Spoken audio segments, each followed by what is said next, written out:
咁又講下呢一個嘅雙手持密法啦。咁啊，雙手密法其實同單手密法有咩唔同咧？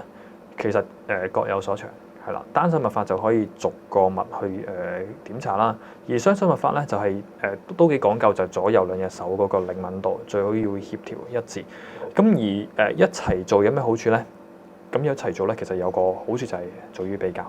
OK 嗱，咁我哋通常我哋把脈咧就要話左手就我哋串關尺就係心肝腎，右手就係肺脾命門啦。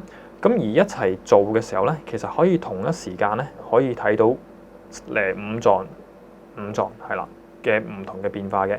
即係尤其例如有一個最明顯嘅例子啦，例如如果有感冒咁我哋通常第一個脈象係浮脈啦。咁浮脈嘅話，我哋亦都會睇嘅，即係我哋如果要研究少少嘅話咧，咁究竟邊個位置感冒咧？咁啊，如果唔計問診嘅話，脈象其實都睇到嘅。